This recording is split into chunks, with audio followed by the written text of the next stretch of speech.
Welcome to ISR 9 news. నా పేరు రేవతి. ముందుగా ముఖ్యాంశాలు.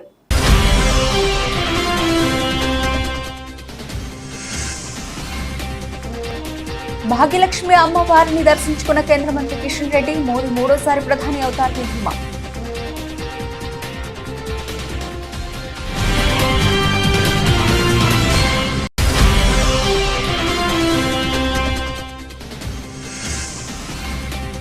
హైదరాబాద్ నుంచి గెలిచి ప్రజలకు న్యాయం చేస్తామన్న మాధవీలత. బీజేపీ గెలిచే 400 సీట్లలో హైదరాబాద్ ఉంటుందని ఆశాభావం.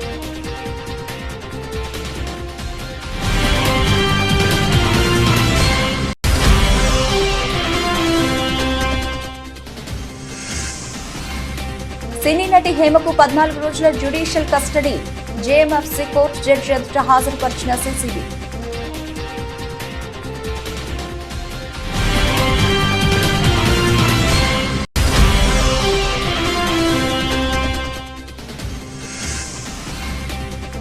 పసికున ఉగాండాను 58 పరుగులకే కుప్పకూల్చిన ఆఫ్ఘన్. 125 పరుగుల భారీ తేడాతో ఆఫ్ఘన్ విజయం.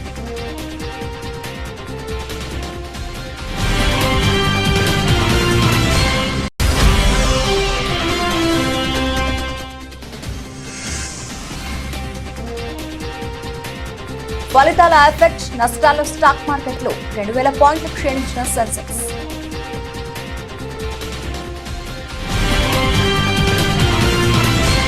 దేశంలో ప్రధాని నరేంద్ర మోదీ నాయకత్వంలో బీజేపీ అఖండ మెజారిటీతో మరోసారి అధికారంలో రావాలని, వికసిత్ భారత్ సంకల్పం నెరవేరాలని ఆకాంక్షిస్తూ లోక్సభ ఎన్నికల ఫలితాల వెల్లడి నేపథ్యంలో చార్మినార్ భాగ్యలక్ష్మి అమ్మవారి ఆలయాన్ని కేంద్ర మంత్రి బీజేపీ రాష్ట్ర అధ్యక్షులు కిషన్ రెడ్డి సతీ సమేతంగా దర్శించుకుని ఆశీర్వాదం తీసుకున్నారు. మిత్రులందరికీ నమస్కారం. ప్రపంచవ్యాప్తంగా ఈరోజు మన భారతదేశానికి సంబంధించినటువంటి పార్లమెంట్ ఎన్నికల ఫలితాల పట్ల ఎంతో ఆతృతతో ఆసక్తితో ఎదురు చూస్తున్నారు. కొద్ది క్షణాల్లో మన దేశవ్యాప్తంగా ఈ యొక్క లోక్సభ ఎన్నికలకు సంబంధించినటువంటి ఓటింగ్ ఏదైతే కౌంటింగ్ ఉందో కొద్దిసేపట్లో ప్రారంభం కానున్నది. నాకు పూర్తి విశ్వాసం ఉంది. ఎగ్జిట్ ఫలితాల్లో కూడా నరేంద్ర మోడీ గారు అద్భుతమైనటువంటి మెజార్టీతో మూడోసారి ప్రధానమంత్రిగా మరి బాధ్యతలు చేపట్టనున్నారు. ఈ నెల 2వ వారంలో వారు ప్రధానమంత్రిగా బాధ్యతలు చేపట్టేటువంటి అవకాశం ఉంది. తెలంగాణలో కూడా మొదటి నుంచి కూడా మేము చెప్తున్నట్టుగా డబుల్ డిజిట్ ఏదైతే 2 అంకెలుగా ఉన్నటువంటి సీట్లు మేము సాధిస్తామనేటువంటి డబుల్ డిజిట్లో తప్పకుండా మాకు పూర్తి విశ్వాసం ఉంది. తెలంగాణలో కూడా నరేంద్ర మోడీ గారు మళ్ళీ ప్రధానమంత్రి కావాలనేటువంటి ఆకాంక్షతో ఎదురు చూస్తున్నారు. మొత్తం ఫలితాలు వచ్చిన తర్వాత పూర్తి స్థాయిలో వివరిస్తాం. కానీ ఈరోజు ప్రశాంతంగా కౌంటింగ్ జరగాలని, ఎక్కడ చిన్న ఇన్సిడెంట్స్ లేకుండా జరగాలని కోరుకుంటున్నాను. భాగ్యలక్ష్మి అమ్మవారిని ప్రార్థించడం జరిగింది. కొద్ది క్షణాల్లో ప్రారంభం కానున్నటువంటి ఈ కౌంటింగ్లో భారతీయ జనతా పార్టీ అభ్యర్థులను ఆశీర్వదించాలని, నరేంద్ర మోడీ గారిని ఆశీర్వదించాలని, పెద్ద సంఖ్యలో దేశంలో తెలంగాణలో అత్యధికమైన ఫలితాలు రావాలని అమ్మవారిని ప్రార్థించాను. ఆ దిశలోనే ఈరోజు మనకు ఫలితాలు ఉంటాయని చెప్పి కూడా మేము భావిస్తా ఉన్నాం. పల్నాడు జిల్లా 7 అసెంబ్లీ పార్లమెంటు సెగ్మెంట్ల ఓట్ల లెక్కింపు సందర్భంగా జేఎన్టీయూ కళాశాలలో జిల్లా ఎస్పీ మల్లికా గార్గ్ కౌంటింగ్ కేంద్రాలను పరిశీలించారు.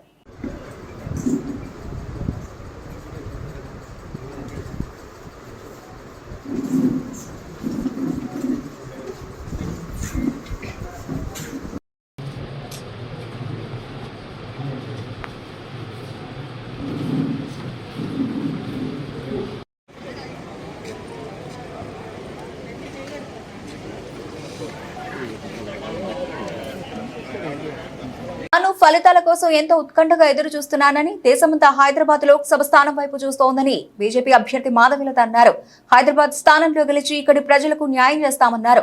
బీజేపీ గెలిచే 400 స్థానాల్లో హైదరాబాద్ ఉంటుందని ఆశాభావం వ్యక్తం చేశారు. మంగళవారం ఆమె మీడియాతో మాట్లాడుతూ ఇక్కడ గెలుపు ముఖ్యమన్నారు. మే 13న హైదరాబాద్ లోక్సభ పరిధిలో ఏం జరుగుతుందో అందరూ చూశారన్నారు. అయినప్పటికీ తాను గెలుస్తానని ధీమా వ్యక్తం చేశారు. ఎన్నికలు న్యాయంగా జరిగితే భారీ మెజార్టీతో గెలిచేవాళ్లమని, కానీ అన్యాయంగా జరిగాయన్నారు. హైదరాబాద్ లోక్సభ అన్యాయం నుంచి బయటపడాలంటే తాను గెలవాలన్నారు. ఎన్నికల తర్వాత తాను హైదరాబాద్ ప్రజలకు కనిపించననే వాదనలో పసలేదని అభిప్రాయపడ్డారు. యాకత్పురాలో ఇటీవల డ్రైనేజీ బయటకు వస్తుంటే మొదట వెళ్లింది తానేనన్నారు. ప్రజల గుండెల నిండా మోదీపై ప్రేమతో ఓటు వేశారన్నారు. కేంద్రంలో ఈసారి బీజేపీ 400కు పైగా స్థానాలు గెలుచుకుంటుందని ధీమా వ్యక్తం చేశారు. I'm pretty excited, and all of them who have voted for BJP in the entire country are looking forward for especially this particular seat, that we win and bring justice to Lok Sabha Parliament Hyderabad. We all know that Modi ji in the entire 2 terms have tremendously worked, meticulously worked for the nation. And he has not just worked and left the love, but he has also left a beautiful autograph of Modi Ka Parivar in the hearts of all Bharatiya. I'm so sure that the entire country today would have been in their own prayers, blessing and wishing for 400 par. And these blessings have a tremendous storm of positivity in the nation, along with winning Hyderabad seat. Madam, today early morning you're visiting temple. ఏపీలో నిన్నటి వరకు విజయం మాదిగాని ధీమా వ్యక్తం చేసిన YCP నేతల్లో నేడు నిరుత్సాహం నెలకొంది. ఓట్ల లెక్కింపు మొదలైన 2 గంటల్లోనే ట్రెండ్ స్పష్టమైంది. టీడీపీ, బీజేపీ, జనసేన కూటమి 100కి పైగా స్థానాల్లో ఆధిక్యంతో దూసుకుపోతూ ఉండగా అధికారం వైసీపీ చాలా వెనుకబడిపోయింది. ఆ పార్టీకి చెందిన మంత్రులు కౌంటింగ్ హాళ్ల నుంచి నిరాశతో నిష్క్రమిస్తున్నారు. తాజాగా మాజీ మంత్రి గుడివాడ సిట్టింగ్ ఎమ్మెల్యే కొడాలి నాని కూడా పరిస్థితుల నేపథ్యంలో కౌంటింగ్ కేంద్రం నుంచి వెనుదిరిగారు. ఏపీలో సీఎం జగన్ మినహా మంత్రులకు ఎదురుగాలి వేస్తున్నట్టు ఓట్ల లెక్కింపు సరళి చెబుతోంది. ప్రారంభ రౌండ్లలో అత్యధికంలోకి వచ్చిన ఒకరిద్దరు మంత్రులు ఆ తర్వాత రౌండ్లలో వెనుకంజ వేశారు. బాధితుడి నుండి 45,000 రూపాయలు లంచం తీసుకుంటూ ఉండగా బాధితుని ఫిర్యాదు మేరకు ఏసీబీ అధికారులు పథకం ప్రకారం రెడ్ హ్యాండెడ్ గా పట్టుకున్నారు. మేడ్చల్ జిల్లా కలెక్టరేట్ లో ఏసీబీ అధికారులు ఆకస్మిక దాడులు నిర్వహించారు. బాధితుడి నుండి 45,000 రూపాయలు లంచం తీసుకుంటూ ఏడీ నర్సిరెడ్డి ఏసీబీ అధికారులు పట్టుబడ్డారు. ఓ స్కీమ్ అనుమతి కోసం ఏడీ లంచం అడిగినట్లు తెలుస్తోంది. బాధితుడు ఏసీబీ అధికారులను ఆశ్రయించడంతో ఏసీబీ అధికారులు వాళ్ళపని అధికారిని లంచం తీసుకుంటూగా పట్టుకుని వారి వద్ద నుండి 45,000 రూపాయలు రికవరీ చేసి అరెస్ట్ చేశారు. ఏసీబీ అధికారులు తెలిపిన వివరాల ప్రకారం మేడ్చల్ కలెక్టరేట్ లో ఇండస్ట్రీస్ అధికారి ఏడీఈ నర్సిరెడ్డి ఒక స్కీమ్ అనుమతి కోసం వచ్చిన బాధితుడిని 50,000 రూపాయలు లంచం డిమాండ్ చేయగా 45,000 రూపాయలు ఒప్పందం కుదుర్చుకున్నారు. బాధితుడు ఏసీబీ అధికారులు ఫిర్యాదు చేయడంతో తాము లంచం తీసుకుంటూ ఉండగా పట్టుకోవడం జరిగిందన్నారు.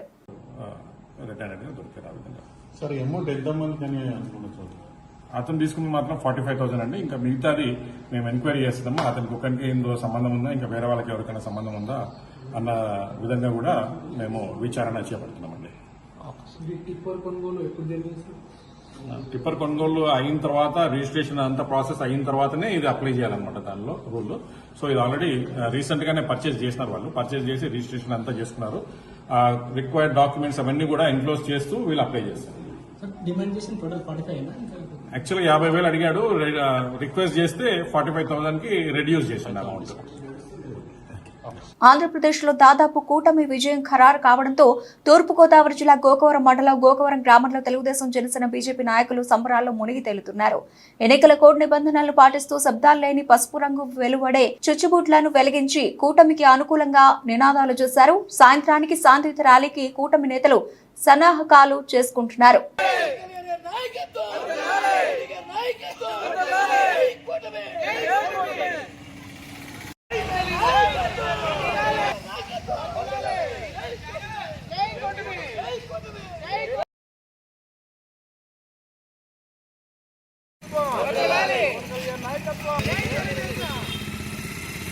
సూర్యాపేట సబ్ రిజిస్టర్ సురేందర్ నాయక్ ఇటీవల అక్రమ లేఅవుట్లకు రిజిస్ట్రేషన్ చేస్తున్నట్లు ఆరోపణలు తమ దృష్టికి వచ్చాయని, సొమ్ము ముట్టజెప్పిన వారికి ఏ పనైనా అవలీలగా పూర్తి చేస్తున్న సబ్ రిజిస్టర్ పై సూర్యాపేటకు చెందిన మేక వెంకన్న అనే వ్యక్తి ఏసీబీకి ఇచ్చిన ఫిర్యాదు మేరకు తన కూతురుకు ఇచ్చిన 800 గజాల స్థలం గిఫ్ట్ రిజిస్ట్రేషన్ చేసేందుకు 4 నెలలుగా తెప్పించుకుంటున్నారని, పెద్ద మొత్తంలో సొమ్ము డిమాండ్ చేయడంతో సదరు బాధితుడు ఏసీబీని ఆశ్రయించాడని, డాక్యుమెంట్ రైటర్ల ద్వారా డబ్బు తీసుకున్న రిజిస్టర్ పని చేయకుండా కాలం గడుపుతూ ఇంకా డబ్బులు డిమాండ్ చేస్తున్నట్లు సమాచారం అందడంతో దాడులు నిర్వహించామని, బాధితుడు మేక వెంకన్న నుంచి 90,200 రూపాయలను డాక్యుమెంట్ రైటర్లు కల్లూరు శ్రీనివాస్, తంగేళ్ల వెంకటరెడ్డి తీసుకున్నట్లు ఏసీబీ అధికారులు గుర్తించారు.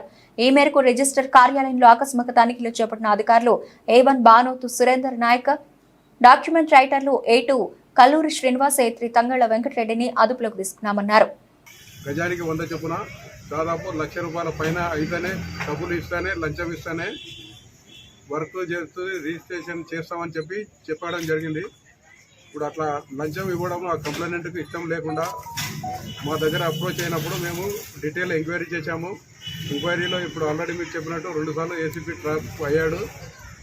తర్వాత ఈరోజు ఈ ఏసీపీ నల్గొండ, డిఎస్పీ నేను, తర్వాత ఇన్స్పెక్టర్స్ ఇద్దరు రామారావు, వెంకట్రావు అండ్ స్టాఫ్, తర్వాత ఇద్దరు మీడియేటర్లు, వాళ్ళతో ఈ ట్రాప్ ఇక్కడ రెడ్ హ్యాండెడ్గా ఫస్ట్ శ్రీనివాస్ డాక్యుమెంట్ రైటరు, అతనితో పాటు వెంకటరెడ్డి అని ఇంకో రైటర్, వాళ్ళిద్దరూ మనీ రిసీవ్ చేసుకొని వచ్చి ఇక్కడ ఆఫీసులో ఈయనకు రిసీవ్ చేసుకున్నట్టు ఇన్ఫర్మేషన్ ఇచ్చారు.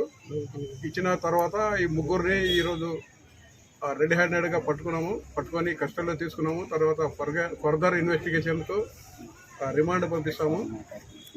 ముగ్గురు పేర్లు ముగ్గురు, ఒకటి SRO శ్రీ బానోత్ సురేందర్ నాయక్ ఒకటి, తర్వాత K శ్రీనివాస్ ఇంకొక అతను, మూడో అతను వెంకటరెడ్డి. వీళ్ళిద్దరూ ప్రైవేట్ డాక్యుమెంట్ రైటర్లు. ఇలా కస్టడీ తీసుకొని రిమాండ్ చేస్తాము. మీ ద్వారా ఈ కస్టడీలోకి తీసుకున్నాక 99,200 రూపాయలు ఈ ప్రైవేట్ ఏజెంట్ వాళ్ళ దగ్గర సీజ్ చేయడం జరిగింది. ఏవైతే సబ్ రిజిస్ట్రార్ గారు డిమాండ్ చేశారో వీళ్ళ ద్వారా తీసుకోమని ఆయనకు చెప్పడం వల్లే వాళ్ళిద్దరు తీసుకున్నారు. ఆ 99,200 మేము సీజ్ చేసింది రికవరీ చేశాము.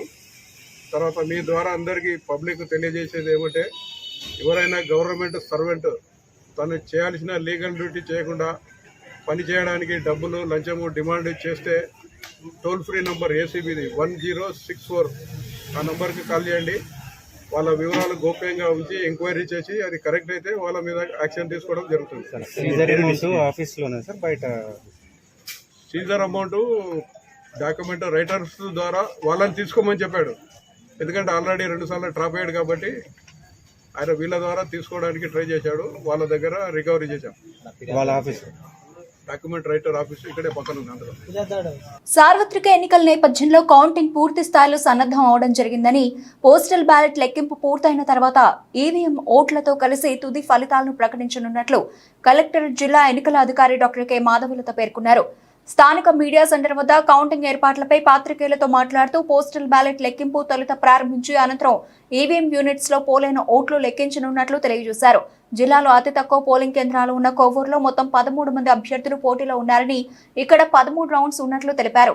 రాజమండ్రి రూరల్ నియోజకవర్గ పరిధిలో అత్యధిక పోలింగ్ కేంద్రాలు ఉన్నాయని, అక్కడ 20 రౌండ్లలో ఓట్ల లెక్కింపు జరుపుతున్నట్లు పేర్కొన్నారు. అక్కడ 7 అభ్యర్థులు పోటీలో ఉన్నారని పేర్కొన్నారు. తొలుత రాజమండ్రి రూరల్ నియోజకవర్గ ఫలితాలు ముందుగా ప్రకటించే అవకాశం ఉందని తెలిపారు. పోస్టల్ బ్యాలెట్స్ మనకి ఏమవుతుంది అంటే అది రౌండ్ వైజ్ రిజల్ట్ రాదు. అట్ ఏ టైం అన్నీ మనకి కంప్లీట్ అయిపోయాక అప్పుడు మనకి వస్తుంది, ఒకటే రిజల్ట్ వస్తుంది. మనకి ఈవీఎం కౌంటింగ్ ఫస్ట్ స్టార్ట్ అవుతుంది. మనకి కొవ్వూరులో అతి తక్కువ పోలింగ్ స్టేషన్స్ ఉన్నాయి, 13 రౌండ్స్ ఉన్నాయి. అయితే ఇక్కడ ఏంటంటే రాజమండ్రి రూరల్లో 20 రౌండ్స్ ఉన్నాయి, బట్ 7 మంది క్యాండిడేట్స్ ఉన్నారు అక్కడ మనం కొవ్వూరులో చూస్తే 13 మంది వస్తారు. సో ఈ రకంగా చూస్తే మనకి ఇద్దరు కొవ్వూరు కానీ రాజమండ్రి రూరల్ కానీ ఫస్ట్ వస్తుంది అనేది ఎక్స్పెక్ట్ చేస్తాం. రిజల్ట్ మొత్తం ఈవీఎం కౌంటింగ్ అవ్వాలి, ప్లస్ మనకి పోస్టల్ బ్యాలెట్ కౌంటింగ్ అయిపోయాక ఎవరు విన్నింగ్ క్యాండిడేట్ అనేది నిర్ధారించడం జరుగుతుంది. అయితే అది మనం అనౌన్స్ చేసేది వీవీప్యాట్ కూడా 5 మనం కౌంట్ చేయాలి కాబట్టి ఆ వీవీప్యాట్స్ కూడా 5 కౌంటింగ్ అయిపోయిన తర్వాత మాత్రమే రిజల్ట్ అనౌన్స్ చేయడం జరుగుతుంది. కులగణన విషయంలో కాంగ్రెస్ పార్టీ బీసీలకు ఇచ్చిన హామీని ఖచ్చితంగా నెరవేరుస్తారని ఇప్పటికీ నమ్ముతున్నామని, రాష్ట్రంలో సమగ్ర కులగణన చేపట్టి బీసీ రిజర్వేషన్లు పెంచిన తర్వాతే స్థానిక ఎన్నికలకు వెళతారని బీసీలు విశ్వసిస్తున్నారని బీసీ సంక్షేమ సంఘం జాతీయ అధ్యక్షులు జాజుల శ్రీనివాస్ గౌడ్ అన్నారు. పల్లివెల్లలో ఏర్పాటు చేసిన మీడియా సమావేశంలో ఆయన మాట్లాడుతూ, రేపటి జూన్ 4న ఎన్నికల కోడ్ ముగియగానే రాష్ట్రంలో కులగణన చేపట్టడానికి ప్రత్యేకంగా ఒక కులగణన కమిషన్ను ఏర్పాటు చేసి తక్షణమే కులగణన ప్రక్రియను ప్రారంభించాలని రాష్ట్ర ముఖ్యమంత్రి రేవంత్ రెడ్డి, బీసీ సంక్షేమ శాఖ మంత్రి పొన్నం ప్రభాకర్ కి జాజుల శ్రీనివాస్ గౌడ్ విజ్ఞప్తి చేశారు. 4న తెలంగాణ రాష్ట్రంలో అదేవిధంగా దేశవ్యాప్తంగా ఎన్నికల కోడ్ ముగుస్తుంది. ఈ ఎన్నికల కోడ్ ముగిసిన వెంటనే తెలంగాణ రాష్ట్రంలో కాంగ్రెస్ పార్టీ ఇచ్చినటువంటి హామీ మేరకు తెలంగాణ రాష్ట్రంలో గ్రామ పంచాయతీ మరియు మండల పరిషత్, జిల్లా పరిషత్ ఎన్నికల్లో, స్థానిక సంస్థల ఎన్నికల్లో బీసీ రిజర్వేషన్లను జనాభా దామాష ప్రకారం పెంచడానికి రాష్ట్రంలో కులగణన వెంటనే చేపట్టాలని చెప్పి రాష్ట్ర ప్రభుత్వాన్ని డిమాండ్ చేస్తున్నాం. ఈరోజు కులగణన చేపడతామని చెప్పి మేము ఎన్నో పోరాటాలు చేసినట్టు హామీ ఇచ్చినటువంటి మేరకు కులగణన చేపట్టడానికి ప్రభుత్వం ఇప్పటి వరకు అయితే చిత్తశుద్ధితోటి ప్రయత్నం చేసింది. ఎందుకంటే కులగణన చేపడతామని అధికారంలోకి వచ్చినటువంటి డిసెంబర్ 7వ తేదీన రాష్ట్ర ముఖ్యమంత్రి రేవంత్ రెడ్డి గారు ప్రమాణ స్వీకారం చేసిన తర్వాత సరిగ్గా నెల రోజుల తర్వాత ఇవాళ జనవరి 14వ తేదీన మేము ఢిల్లీలో రాహుల్ గాంధీ గారితో భేటీ అయిన సందర్భంగా రాహుల్ గాంధీ గారి ఆదేశాల మేరకు రాష్ట్ర ముఖ్యమంత్రి రేవంత్ రెడ్డి గారు ఇవాళ క్యాబినెట్లో తీర్మానం చేయడం జరిగింది. క్యాబినెట్లో తీర్మానం చేసిన తర్వాత మేము క్యాబినెట్ తీర్మానంతో సరిపోదు, ఇది అసెంబ్లీలో కూడా తీర్మానం చేయాలని చెప్పి మేము డిమాండ్ చేయడంతో వారు మళ్ళీ నెల రోజుల్లోనే రాష్ట్ర అసెంబ్లీలో కూడా తీర్మానం చేశారు. అదేవిధంగా రాష్ట్ర వ్యాప్తంగా 35 కౌంటింగ్ కేంద్రాల్లో ఎన్నికల కౌంటింగ్ ప్రక్రియ ఉదయం 8 గంటలకు ప్రారంభమైంది. కేంద్ర ఎన్నికల కౌంటింగ్ పరిశీలకులు నియోజకవర్గ రిటర్నింగ్ ఆఫీసర్ కలెక్టరేట్ సమక్షంలో స్ట్రాంగ్ రూమ్ల సీల్ ను తొలగించి ఈవీఎంలను కౌంటింగ్ కేంద్రాలకు తరలించిన ఆఫీసర్లు. దేశవ్యాప్తంగా ఎన్నికల ఫలితాల కోసం ప్రజలంతా ఉత్కంఠగా ఎదురు చూస్తుండగా మధ్యాహ్నం కల్లా విజేతలెవరో తేలిపోనుంది. ఇక కౌంటింగ్ కేంద్రాల వద్ద పరిశిష్ట బందోబస్తు ఏర్పాటు చేశారు పోలీసులు.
లైట్ అయ్యి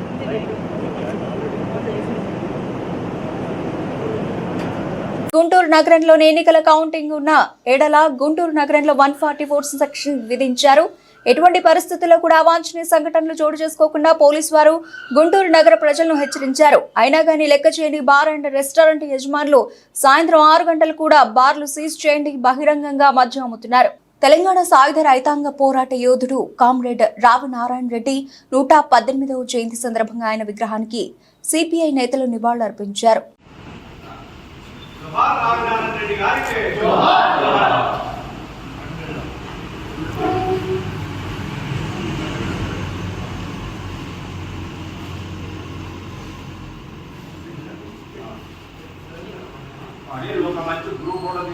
అదే అందరూ వేసిన తర్వాత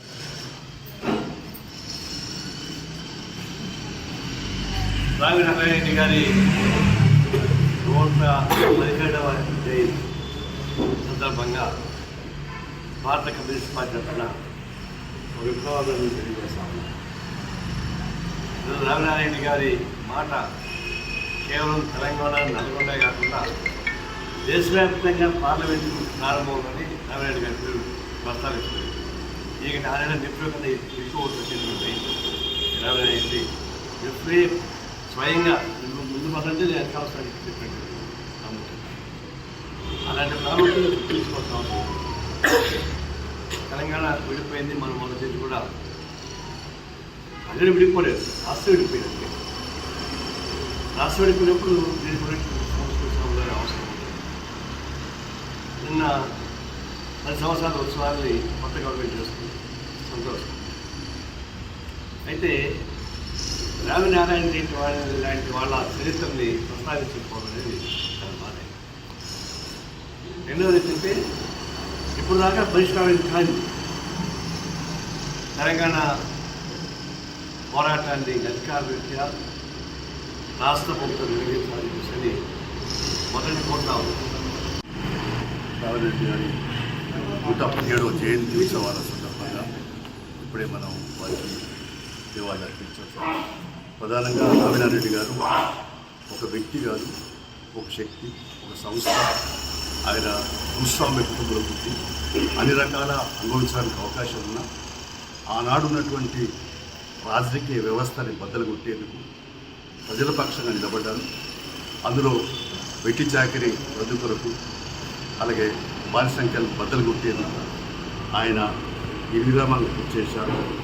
అందులో ప్రధానంగా ఆయన సొంతంగా ఆయన భూమిని కూడా దానం చేసి తర్వాత ఆనాడు ఆంధ్ర మహాసభకు ప్రధాన నాయకత్వం వహించి మరి ఊరూరా పల్లె పల్లెకు ప్రజలను చైతన్యపరచడంలో వారి వాణి, వారి కృషి, వారి ప్రయత్నం, అందులో రామినారెడ్డి, బద్దమిల్లారెడ్డి, మరి మగ్దుమోని, దీని రాజమండ్రి కూడా అనేక మంది నాయకుల యొక్క కృషి వల్ల మొత్తం మీద తెలంగాణలో ఆనాడు సాయుధ పోరాటం విధిలేని పరిస్థితిలోనే అసలు సెప్టెంబరు 17న 11న ఎందుకు పిలిపించాల్సి వచ్చింది? ఆగస్టు 15 దేశాలు స్వాతంత్రం వచ్చినా తెలంగాణ రాలేదు. అందుకని పిలిపించిన. అందుకని ఈ కొత్త ప్రభుత్వం కానీ గతంలో ప్రభుత్వాలు కానీ గుర్తించకపోవడం అనేది దుర్మార్గం, దారుణం, అన్యాయం. కాకినాడ జిల్లా జగ్గంపేట నియోజకవర్గం కిర్లంపూడిలో ముద్రగడ ఇంటి వద్ద పోలీసుల పహారా. పిఠాపురం ఎమ్మెల్యేగా పవన్ కళ్యాణ్ గెలిస్తే పద్మనాభరెడ్డిగా పేరు మార్చుకుంటానని ముద్రగడ పద్మనాభం గతంలో ప్రకటించిన తరుణంలో అల్లర్లు జరగకుండా పోలీసులు ముందస్తు జాగ్రత్తగా పోలీసు బందోబస్తు ఏర్పాటు.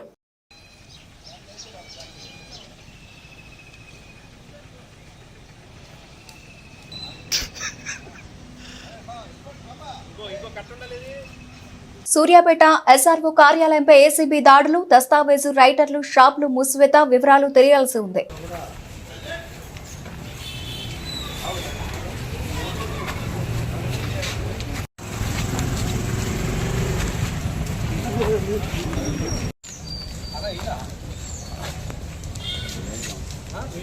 మంగళవారం ఉదయం వేకువజామున హైదరాబాద్లోని తన నివాసంలో మల్కాజ్గిరి కాంగ్రెస్ ఎంపీ అభ్యర్థి పట్నం సునీత మహేందర్ రెడ్డి గోమాతకు పూజ చేశారు. గోమాత శాలువ కప్పి అరటిపళ్లు తినిపించి ప్రదర్శన చేశారు. ఈ సందర్భంగా గోమాత ఆశీస్సులు అందుకున్నారు.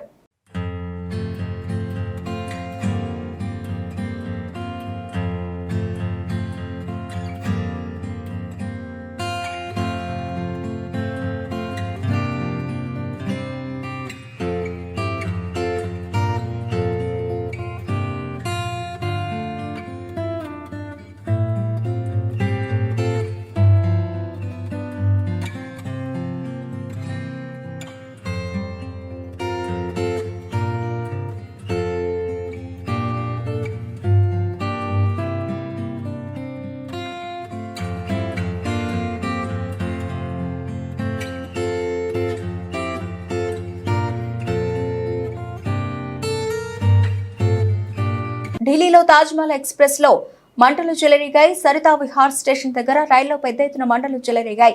అయితే ప్రయాణికులను అప్రమత్తం చేసి వెంటనే బయటకు తీసుకురావడంతో ఎలాంటి ప్రాణ నష్టం జరగలేదు. ఈ ప్రమాదంలో 4 బోగీలు అగ్నికి ఆహుతయ్యాయి. సంఘటన స్థలానికి చేరుకున్న 5 ఫైర్ ఇంజన్లు మంటలను అదుపులోకి తెచ్చాయి. విద్యుత్ షార్ట్ సర్క్యూట్ కారణంగా మంటలు చెలరేగినట్టు గుర్తించారు. పక్క బోగీలకు వ్యాపిస్తున్న మంటలను వెంటనే అదుపు చేశారు. ఈ క్రమంలో రైలును సరితా విహార్ స్టేషన్లో నిలిపివేశారు. దీంతో కొద్దిపాటి ఆలస్యంగా రైలు సేవలు పునః ప్రారంభమయ్యాయి. ఈ ఘటనపై రైల్వే పోలీసులు కేసు నమోదు చేసుకుని విచారణ చేస్తున్నట్లు తెలిపారు.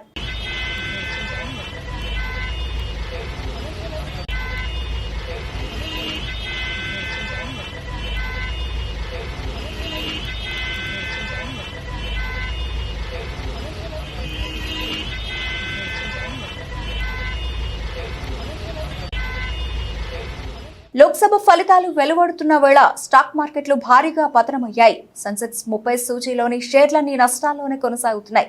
సెన్సెక్స్ 2000 పాయింట్లు నష్టపోగా నిఫ్టీ 846 పాయింట్లు కోల్పోయింది. ఎగ్జిట్ పోల్స్ అంచనాలతో సోమవారం సరికొత్త రికార్డులు సృష్టించిన స్టాక్ మార్కెట్లు నేడు ఫలితాలను ఎగ్జిట్ పోల్స్ ట్రెండ్ కొనసాగుతున్న నష్టాలు చవిచూస్తున్నాయి. ఉదయం 9:36 నుండి బీఎస్ఈ సెన్సెక్స్ 2134 పాయింట్లు క్షీణించి 74,334 వద్ద ట్రేడ్ అవుతోంది. నిఫ్టీ 846 పాయింట్లు క్షీణించి 22,417 వద్ద ట్రేడ్ అవుతోంది. డాలర్తో పోలిస్తే రూపాయి మార్గం విలువ 83.24 రూపాయల వద్ద ప్రారంభమైంది. అంతర్జాతీయ క్రికెట్లో ఓనమాలు ప్రారంభించిన ఉగాండా జట్టు T20 వరల్డ్ కప్ లో ఓటమితో ప్రస్థానం ప్రారంభించింది. గయానాలో ఆఫ్ఘనిస్తాన్తో జరిగిన మ్యాచ్లో ఉగాండా 125 పరుగుల భారీ తేడాతో ఓటమి పాలైంది. ఈ మ్యాచ్లో ఉగాండా టాస్ గెలిచి ఆఫ్ఘనిస్తాన్కు బ్యాటింగ్ అప్పగించింది. దాంతో మొదటి బ్యాటింగ్ చేసిన ఆఫ్ఘన్ జట్టు నిర్ణీత 20 ఓవర్లలో 5 వికెట్లకు 183 పరుగులు చేసింది. అనంతరం లక్ష్య ఛేదనలో ఉగాండా జట్టు 16 ఓవర్లలో 58 పరుగులకు కుప్పకూలింది. Afghan left arm seamer Fazal Haq Farooqi 5 వికెట్లతో ఉగాండా వెన్నువిరిచాడు. నవీన్ ఉల్ హక్ 2, కెప్టెన్ రషీద్ ఖాన్ 2, ముజీబ్ 1 వికెట్ తీశారు. ఉగాండా జట్టులో రాబిన్సన్ ఓబుయా చేసిన 14 పరుగులే అత్యధిక స్కోరు. రియాజత్ అలీ షా 11 పరుగులు చేశారు. వీరిద్దరూ మినహా ఆ జట్టులో మరెవరూ 2 అంకెల స్కోరు నమోదు చేయలేదు. బులెటిన్ ముగించే ముందు హెడ్లైన్స్ మరోసారి.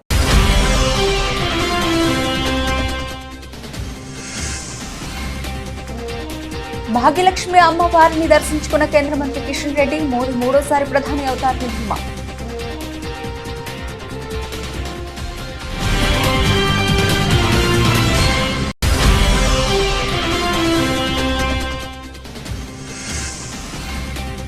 హైదరాబాద్ నుంచి గెలిచి ప్రజలకు న్యాయం చేస్తామన్న మాధవీలత. బీజేపీ గెలిచే 400 సీట్లలో హైదరాబాద్ ఉంటుందని ఆశాభావం.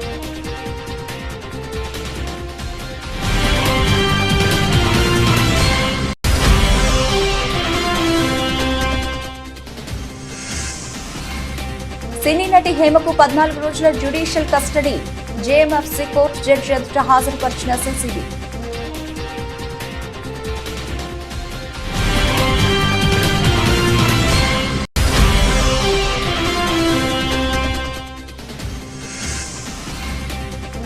పసికున ఉగాండాను 58 పరుగులకే కుప్పకూల్చిన ఆఫ్ఘన్. 125 పరుగుల భారీ తేడాతో ఆఫ్ఘన్ విజయం.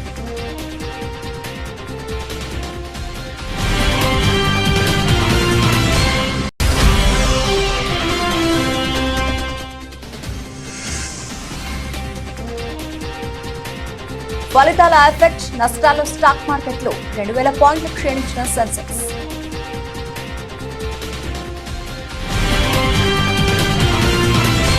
ఇవి ఇప్పటివరకు నవల్సిన అప్డేట్స్. మరిన్ని అప్డేట్స్ తో మళ్ళీ కలుద్దాం. అంతవరకు సెలవు. నమస్తే.